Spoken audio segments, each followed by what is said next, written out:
সবাইকে। আচ্ছা, আজ আমি বলেছিলাম এসএলএসটি ইংলিশ এসএলএসটির কিছু কিছু টপিক বা যদি পারি পুরো সিলেবাসটা 9-10 আমি কমপ্লিট করার চেষ্টা করব। 11-12টাও এর মধ্যে আমি করাবো।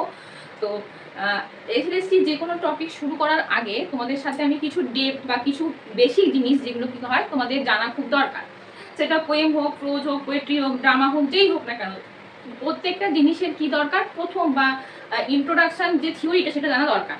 তো আমি ফার্স্ট শুরু করব ইউলিসিস। তো ইউলিসিস শুরু করার আগে আমি দুটো ইম্পর্টেন্ট টপিক তোমাদের সাথে ডিসকাস করব আজকে। ফার্স্ট হচ্ছে কি ড্রামাটিক মোনোলগ অ্যান্ড সেকেন্ড হচ্ছে ব্ল্যাঙ্ক ভার্স। এই দুটো কিন্তু জানা খুব দরকার। ইউলিসিস পড়ার আগে ড্রামাটিক মোনোলগ এবং ব্ল্যাঙ্ক ভার্স এই দুটো কিন্তু তোমাদেরকে জানতেই হবে। তো তোমরা এখন বলতে পারো ম্যাম আমাদের এখন টাইম কম, এর মধ্যে এত কিছু যদি পড়তে যায় তাহলে কিন্তু সিলেবাস শেষ হবে না। এটা 3 মাসের মধ্যে এসএলএসটির পুরো সিলেবাস কমপ্লিট করা যেমন টাফ, কিন্তু আমাদের এটা মনে রাখতে হবে যে 3 মাসের মধ্যে আমাদেরকে কিন্তু পুরো সিলেবাসটা কমপ্লিট করতে হবে এবং তার জন্য আমাদের যেটুকু জানা দরকার সেটুকু আমাদেরকে জানতে হবে। তো যেহেতু আমি ফার্স্ট ইউলিসিস করাবো, তো সেই জন্য তোমাদেরকে আজকে ড্রামাটিক মোনোলগ এবং ব্ল্যাঙ্ক ভার্সের ফার্স্ট কিছু ইন্ট্রো তোমাদেরকে আজকে আমি শেয়ার করছি।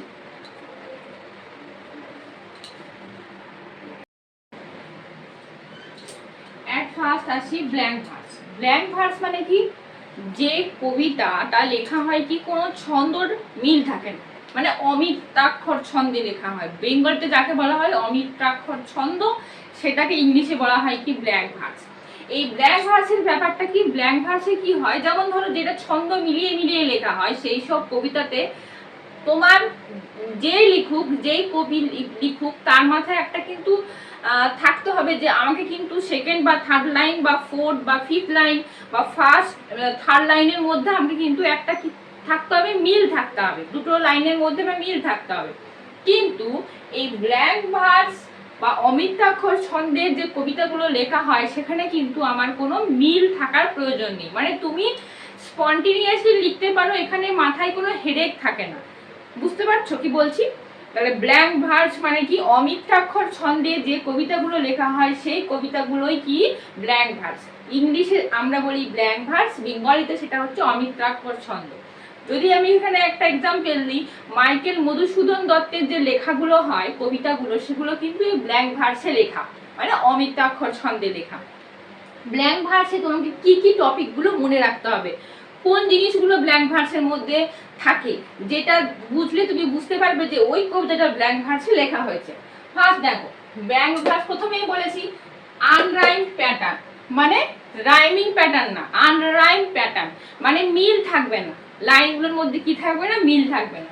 সেকেন্ড হচ্ছে আনরাইম আইএমবিক পেন্টামেটারে লেখা হয়, যে লাইনগুলো লেখা হয় সেগুলো কি আনরাইম আইএমবিক পেন্টামেটারে লেখা হয়। এটা এই প্রশ্নটি পড়েছো তোমরা জানো, তো সেই প্রশ্নটিতে বা এটাতে এই আইএমবিক পেন্টামেটারের ব্যাপারগুলো থাকে। তারপরে থার্ড কি, প্রত্যেকটি লাইনে কি থাকবে, 10 সিলেবেল থাকবে, প্রত্যেকটা লাইনে 10 সিলেবেল থাকবে এবং প্রত্যেকটা রাইমিং প্যাটার্ন হবে স্ট্রেসড আনস্ট্রেসড। এই দুই ভাবে কি হবে বোঝানো হবে। ভালো করে মনে রাখো, ব্ল্যাঙ্ক ভার্সে যখন যে কবিতাটা লেখা হবে তার each line, each and every line has 10 syllable, 10 syllable থাকবে। প্রত্যেকটা লাইনে কি হবে উইথ দ্য রাইম প্যাটার্ন, প্যাটার্নটা কি হবে স্ট্রেসড এন্ড আনস্ট্রেসড। বুঝতে পারছো, স্ট্রেসড এন্ড আনস্ট্রেসড এইভাবে রাইমিং প্যাটার্নটা চলবে এবং প্রত্যেকটা লাইনে কি থাকবে 10 সিলেবেলস থাকবে, each and every line has 10 syllable. Next 4, এইখানে কি হয় ড্রামাটিক এপিক এইসব জায়গায় ব্যবহৃত হয়। এই ব্ল্যাঙ্ক ভার্সে কি হয়, যে কবিতাগুলো লেখা হয় সেখানে কি হয় ড্রামাটিক এপিক ব্যবহার করা হয়। আর এই ব্ল্যাঙ্ক ভার্স যে যে কবিরা এই ব্ল্যাঙ্ক ভার্সের উপর ভিত করে তারা নিজেদের লেখনী বা লেখা লিখেছেন, তার মধ্যে উল্লেখযোগ্য হচ্ছে কারা কারা, শেক্সপিয়ার, ওয়ার্ডসওয়ার্থ, মিল্টন, টেনিসন, এইগুলো হচ্ছে এই কবিরা, এই ফেমাস কবিরা এই ব্ল্যাঙ্ক ভার্সকে ভিত্তি করে কি করেছেন, কবিতা লিখেছেন। বোঝা গেল? তাহলে ব্ল্যাঙ্ক ভার্স হচ্ছে এটাই যেটার মিল থাকবে না, নিজের মতো করে লেখা যায়। আর এইটাতে কি থাকবে 10 সিলেবেল থাকবে, প্রত্যেকটা each and every line has 10 syllable and dramatic epic ব্যবহার করা হয় এই ব্ল্যাঙ্ক ভার্সে। আর এই ব্ল্যাঙ্ক ভার্স যারা লিখেছেন তার উল্লেখযোগ্য কারা কারা, শেক্সপিয়ার, ওয়ার্ডসওয়ার্থ, মিল্টন, টেনিসন, এইসব ব্যক্তিরা। বোঝা গেল? ইউলিসিস পড়তে গেলে কিন্তু ব্ল্যাঙ্ক ভার্স জানতে হবে। আর ব্ল্যাঙ্ক ভার্স, ড্রামাটিক মোনোলগ এইগুলো হচ্ছে কি ইন্ট্রোডাক্টরি পার্ট, এখান থেকেও কোশ্চেন আসতে পারে। এটা না যে পোয়েম থেকেই কোশ্চেন আসবে, এখান থেকেও কোশ্চেন আসতে পারে। তোমাকে জানতে হবে যে ব্ল্যাঙ্ক ভার্সটা কি রকম ভাবে, প্যাটার্নটা কি, ইন্ট্রোটা কি, সেই জন্য কি হবে ব্ল্যাঙ্ক ভার্সটা তোমাদেরকে জানতে হবে। ক্লাসগুলো যেগুলো করাচ্ছি সেগুলো কিন্তু খাতা পেন নিয়ে বসে এগুলো কিন্তু নোট ডাউন করে নেবে। বুঝতে পারছি? তাহলে ব্ল্যাঙ্ক ভার্স হচ্ছে এটা। বুঝতে না পারলে বলবে যে বুঝতে পারছি না, কমেন্ট করে জানাও যে এখানে বুঝতে পারছি না ম্যাম, ভালো করে বোঝাও, বুঝিয়ে দিচ্ছি। কিন্তু ভালো করে বোঝো, 3 মাস খুব ভালো করে প্রিপারেশন নাও। তাহলে ব্ল্যাঙ্ক ভার্সটা গেল, ব্ল্যাঙ্ক ভার্স বুঝতে পেরেছো।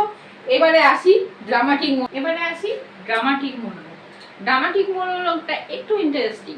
এখানে কি হয়, ড্রামাটিক মোনোলগ বলে নাটকীয় ব্যাপার বা নাটকের ব্যাপার। একটা বাংলাতে আমরা বলে না যে তার হাবভাব হচ্ছে নাটকীয় বা নাটকীয় হাবভাব বা ব্যবহার এরকম, ঠিক আছে।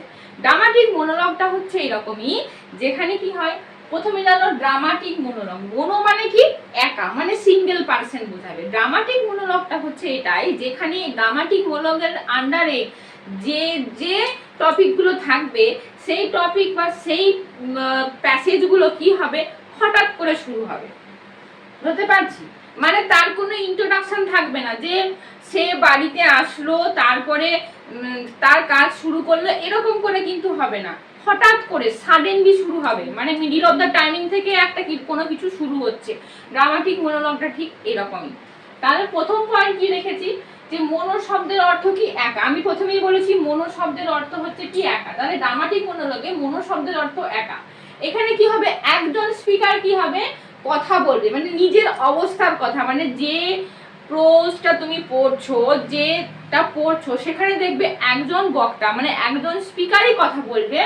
সেই স্পিকার যে কথা বলছে সেখানে কিন্তু অন্যজনের উপস্থিতি, মানে আদার পার্সনের উপস্থিতি তুমি বুঝতে পারবে, কিন্তু তুমি তাকে দেখতে পাবে না, বা সে যে কথা বলবে সেটা কিন্তু তুমি শুনতে পাবে না।